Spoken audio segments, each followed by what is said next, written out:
Hi, everyone. Hello. I'm Jenna Bunnell, Scott Bunnell. Our daughter is Sabina. She is 7. She's in the back there. If you go by and say hello to her, she probably won't even notice because she is on her iPad and watching Elio for the 13th time today. So Sabina was diagnosed when she was about 3 years old. So we came to our last conference, or our first conference, a couple years ago. So this is our second. We've grown quite a bit. So we wanted to chat a little bit about that. Hi. A little bit about the fundraising success that we've had. I know. You want to help? So we are an expert of nothing.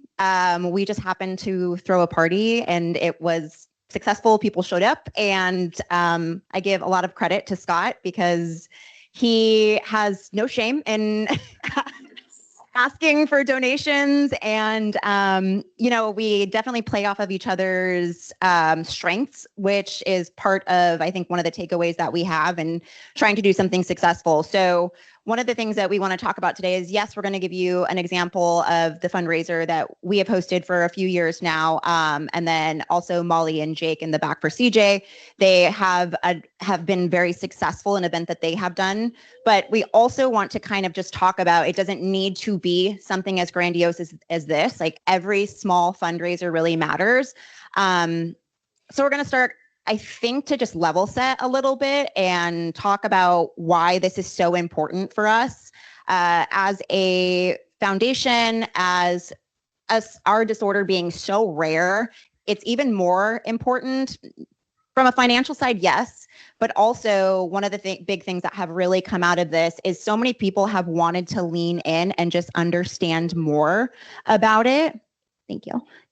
Put it in.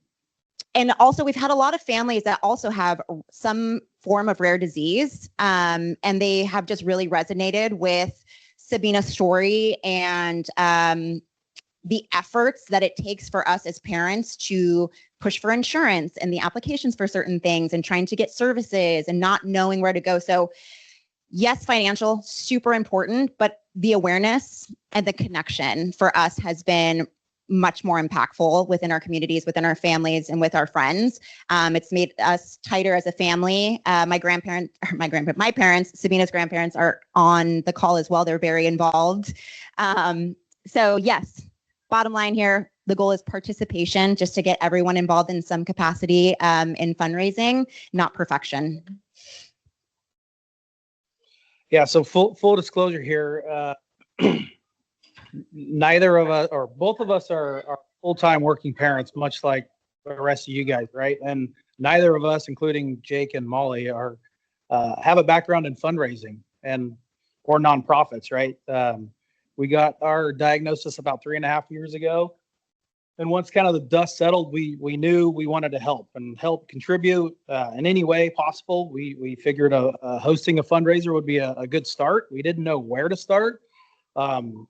And I think the first initial hurdle is, once you decide you want to do it, is what do you do, right? Okay, well, what connection do I have? So we kind of brought up some bullet points here from what we drew from, right? So drawing from past experience, I had participated in a fundraiser through work about 10 or 12 years ago that we guest bartended at a bar in San Francisco. We worked for tips for a few hours. It was super fun. I will say bartending is harder than it looks. So tip your bartenders when you do go to a bar, because you'd be surprised how difficult it actually is.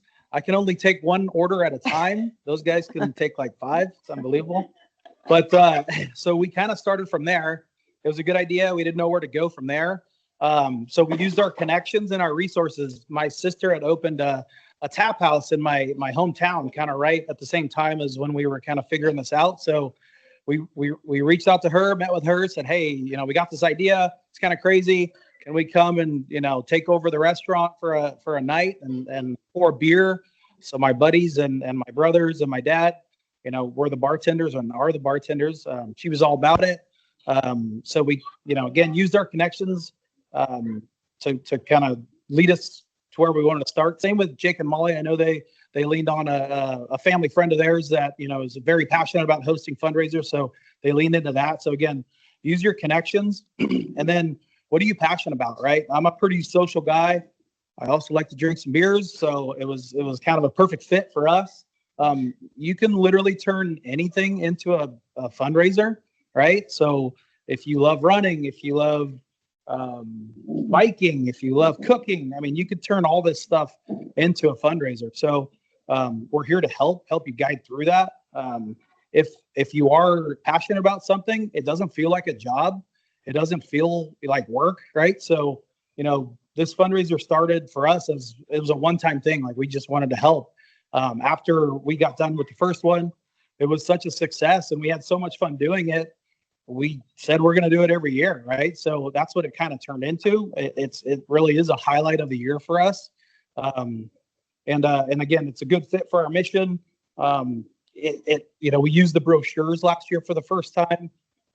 So it definitely spreads awareness. What else we got? Drawing from community support. I mean, we decided to have this, in my hometown, which is about an hour and a half from where we actually live. It's a smaller kind of tight-knit group, got a lot of family out there. So we figured we could, draw on more support and folks from our, community there. So. One more to touch on there, just the time commitment. We completely realize how underwater our families can be at times. And I think we talked about this yesterday. It goes in phases, right? Where sometimes you just really do not have bandwidth for anything. So this, I think the first year, it felt for me like very time consuming a lot. It really in reality wasn't at the end of it, but I think, and it gets easier year after year. But again, it doesn't need to be something that is, if you know you only have this much amount of time, it can be something a lot smaller, like a Facebook fundraiser for your birthday or something like that. Like, start small. All right. So some of the examples, we're touching on today is, the Pints for a Purpose, which is our event we host every year in August. It's actually 2 weeks from today is when we'll have our third annual, and then a Night to Smile, which is Jake and Molly's event. The Pints for a Purpose, like I said, it's kind of an open house. We invite folks. We send out invites with QR codes for donation, but it's an open house. People show up. We have an array of raffle prizes that people can purchase, raffle tickets. We also the tips for the bartending go towards the foundation as well.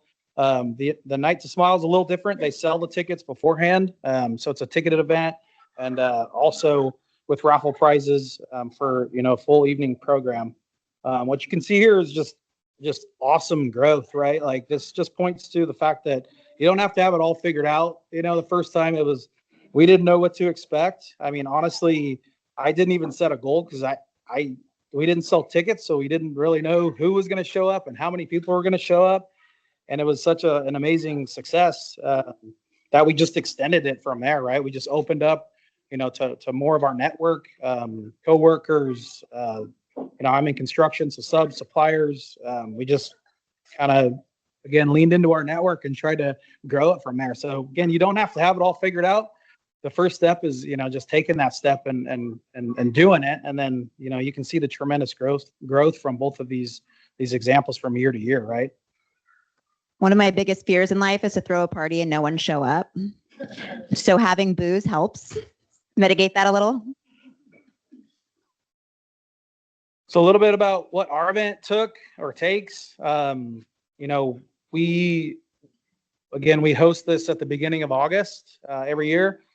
We really don't even start thinking about it until June. I mean, we really get out the save the dates in June, start pushing donation raffle prizes, June and July, and then we just keep up the social media and the reach out.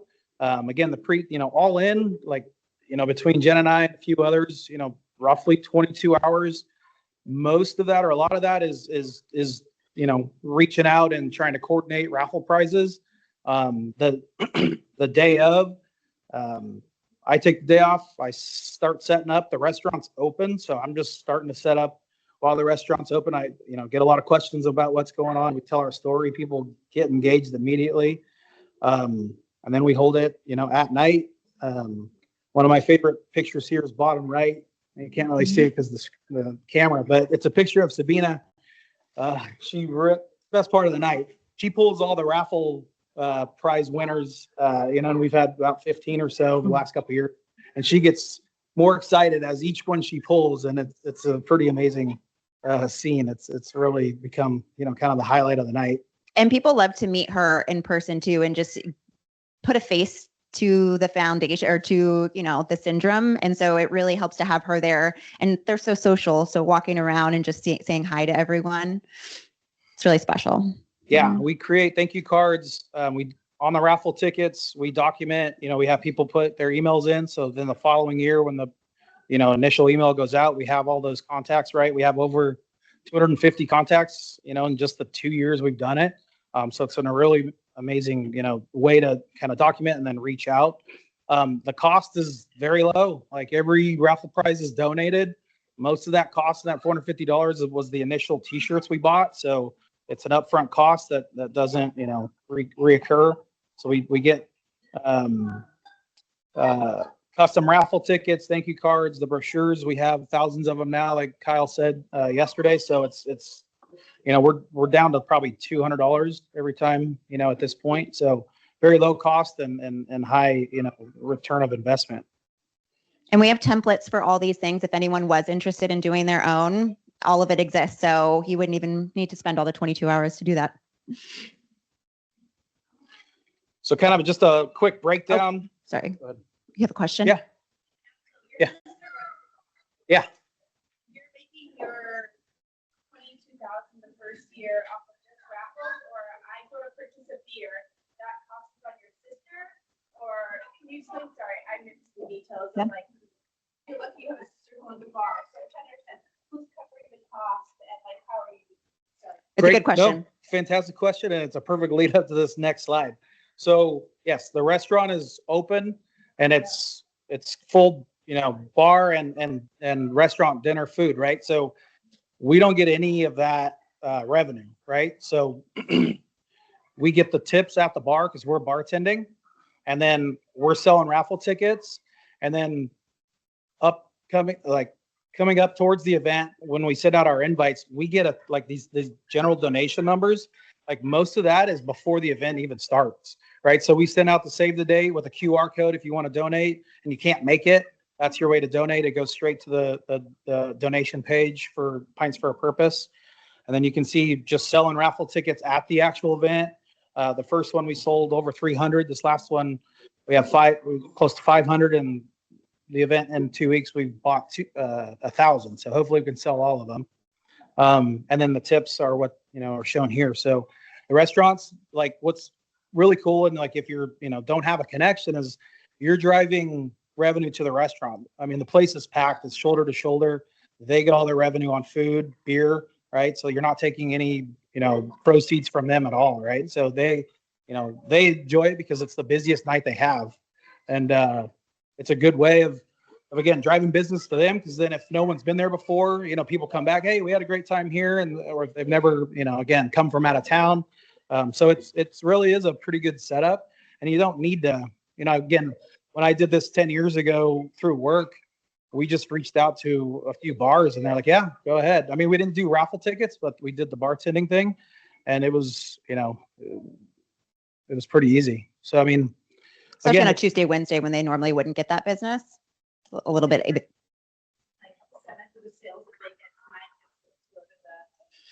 We haven't asked that personally, but we have friends that have done that for different fundraisers, and it is something that restaurants will do. Mm-hmm. My sister does donate like a percentage after, whatever, it's not even a percentage, it's just kind of their way of giving, right? So, I think she donated like $1,000 after the night was over last year.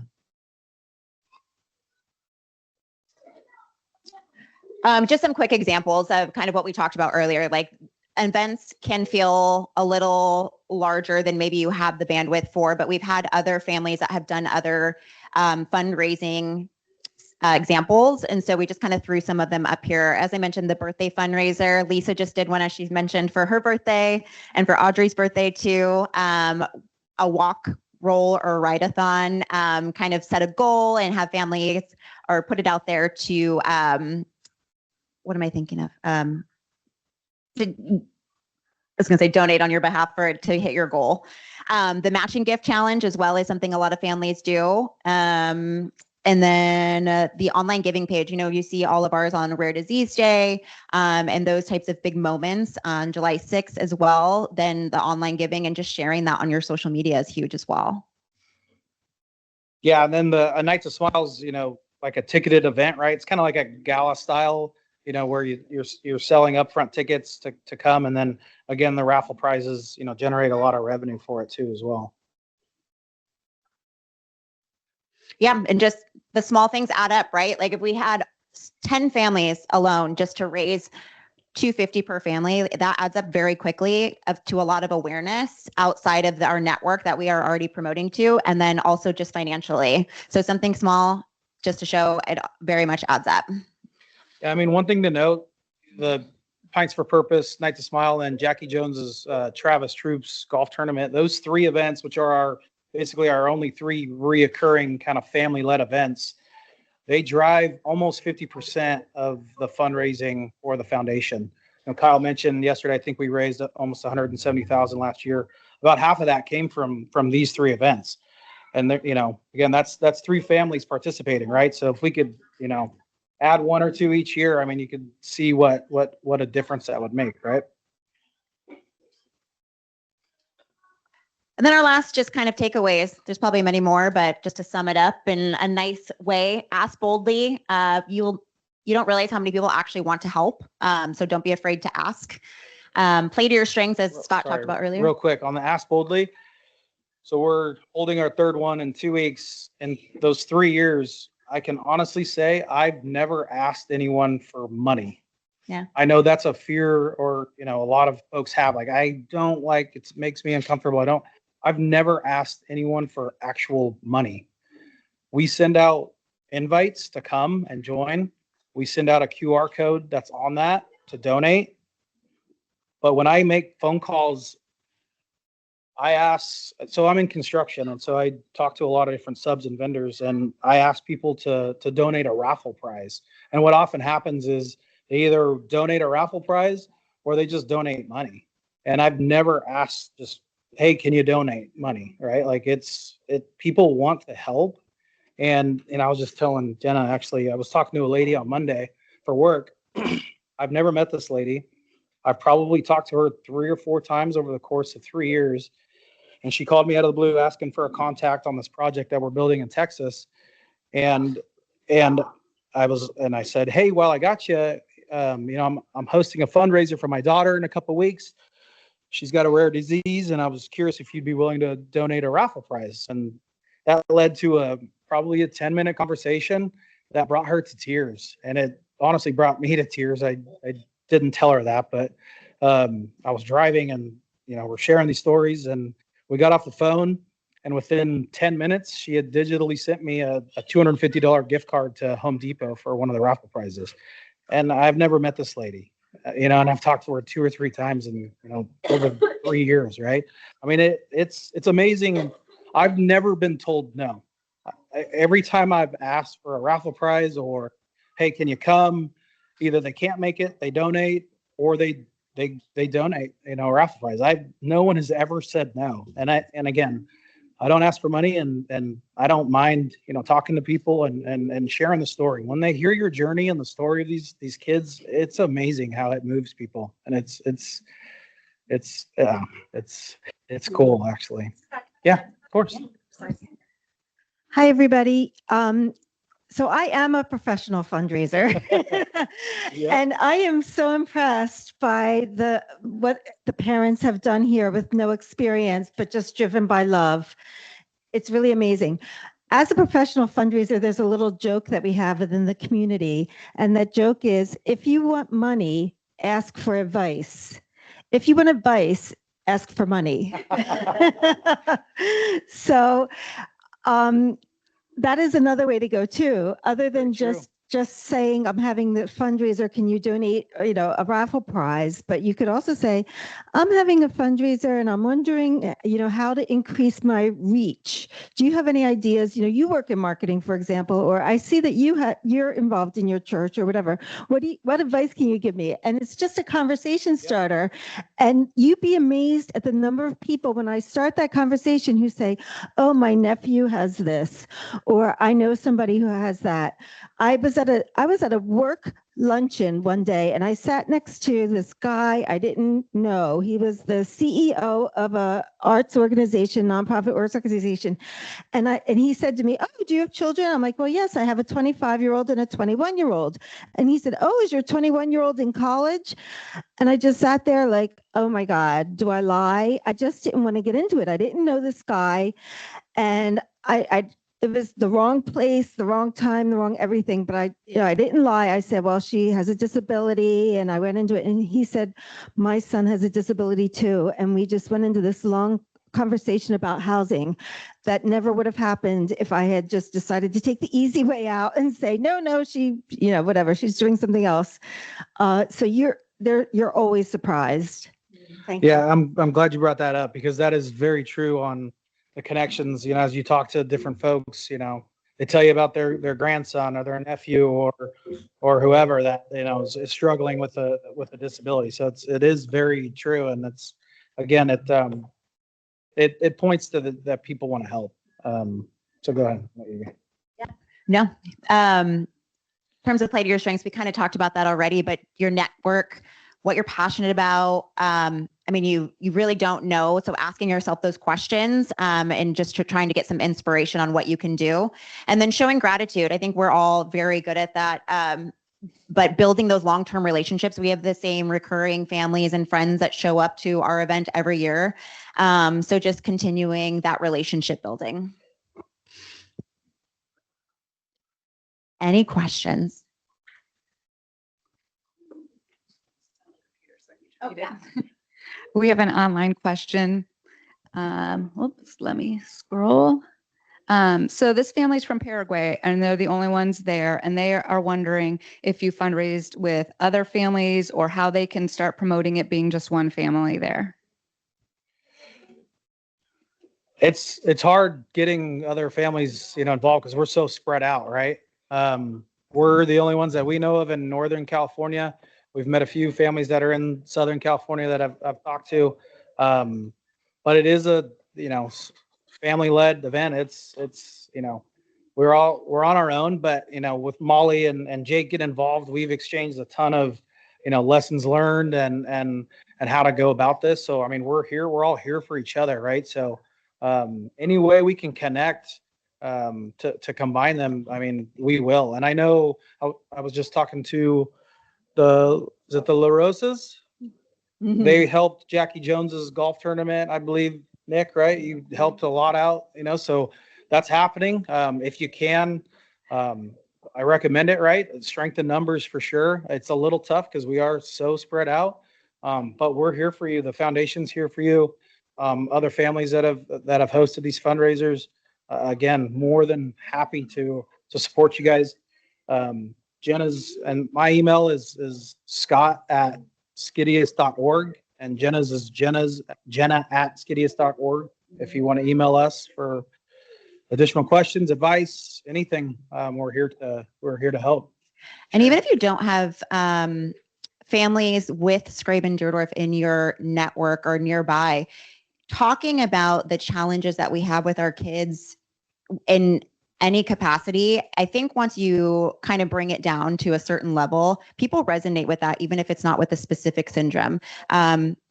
With whether it be a rare disease or some sort of disability, I think more families are willing to jump in when you kind of make it real for them and let them see, and they can kind of resonate with that if they have little ones too, or just kids in general. So it doesn't necessarily have to be a family with Skraban-Deardorff.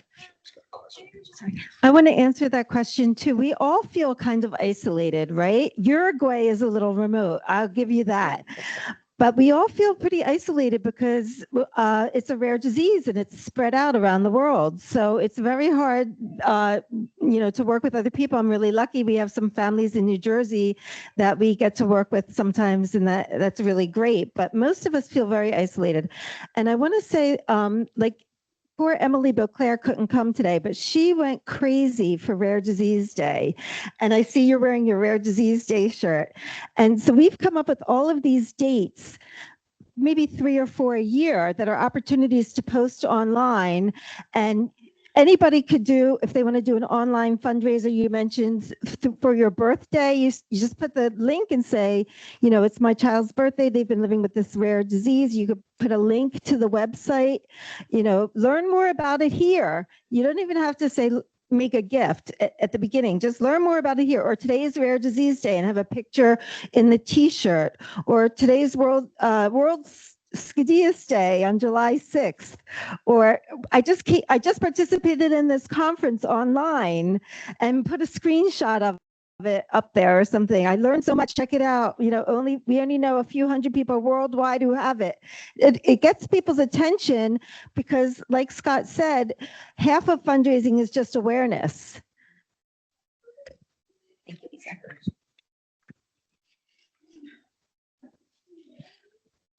I was just going to kind of emphasize what Lisa said. I'm the money person. So we're talking about some of these online fundraisers. Just my perspective, I did this at Giving Tuesday. It took me 20 minutes to set up my page. I posted it on my Facebook.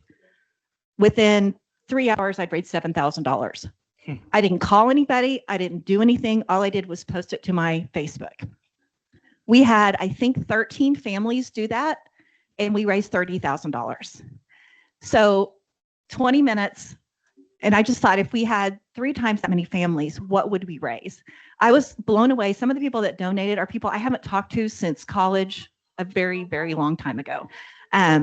So it doesn't have to be a huge time. I mean, you can start out that way. Our goal is to get where you guys are with a bigger fundraiser, but that was a really great way to start. And it didn't take me less than an hour.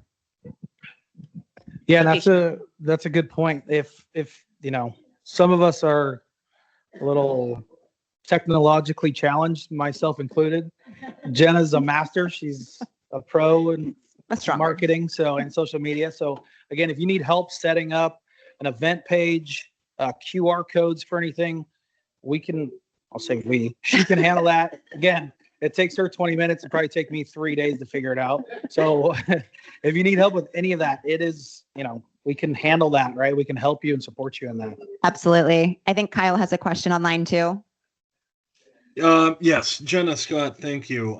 First of all, I always look forward to this. So the one thing I just want to chime in from the foundation level is I think the resounding message is we're here to support you, but we're also here to follow up, on your behalf or in addition. So, every donation that comes in is logged with basic contact information. So we have the ability, and I have done this in the past, to send a foundation-wide thank you letter. Lisa, you may be able to talk more on the specific number of touches that are kind of required after any large donation, but just know that we can, and Sherry, I think you can lend a hand to this. You asked for contact information so that you can stay in touch. So if anybody is putting on an event and you want that particular demographic data to go above and beyond and thank you and invite for the next year or stay in touch, that's something that we can readily provide. And then, of course, any of those supplemental thank yous. And, we can maybe, Jenna and Scott, take a look around the room. If we can get a SKDEAS thank you letter on our store, would that be of interest? Something that can be branded with the logo. There's all kind of wild ideas floating out there, but the one thing that was always told to me early on in my nonprofit experience was thank profusely, because you never know the propensity to give. Absolutely. Thank you, Kyle. Yeah, thank you. Any other questions? Yeah. So Kyle mentioned number of touches, and that's also fundraiser insider speak, because we talk about the number of times you've talked to that person. So the first, a first touch might be the social media post. Pay close attention to people who liked it. Maybe reach out to them directly to talk about it. Second touch might be your second social media post to try to get more people to respond to it. A third touch might be an invitation to an event or just an invitation to lunch to somebody who might have had questions or wanted to learn more about it. And like these guys said, you never know, even if somebody is a very modest person and doesn't live in a big expensive house, you never know what they have access to. I mentioned yesterday matching gift companies. People work for matching gift companies. My dad just said to me, what about corporate sponsors? And I was trying to explain that we're a rare disease and we can't reach millions of people. Corporate sponsors like Citizens Bank, that reaches a lot of people because they have the stadium. We're reaching a small number of people, but I do have one donor prospect that I'm working with right now who wants to know how our research can help other rare diseases. That's I got the impression that he would make a really big gift if we could make a case for the research that we're doing to help more than just our 300 families or whatever. So just getting into those conversations and tracking touch points in a informal way. It's a science. Drawing people in is a science, and it requires a lot of follow-up, as Kyle was saying. And the last thing here, the wonderful Molly back there put together this one pager, which we'll share around as well, on just some of the success that they have had with their fundraiser, but then also some tips that they had as well. So we'll share this out. Are there any more questions? Everyone's got questions. Cece, you got a question? Yes. Yeah, and again, one more time, our emails are scott@SKDEAS.org and jenna@SKDEAS.org. If you have, again, any questions or need any more input or just are thinking about hosting. I know I've talked to a couple families already, so hopefully in 2 years we're celebrating your success and you guys can get up here and present on the wonderful things you're doing. Thank you. Cool. Thanks, everyone.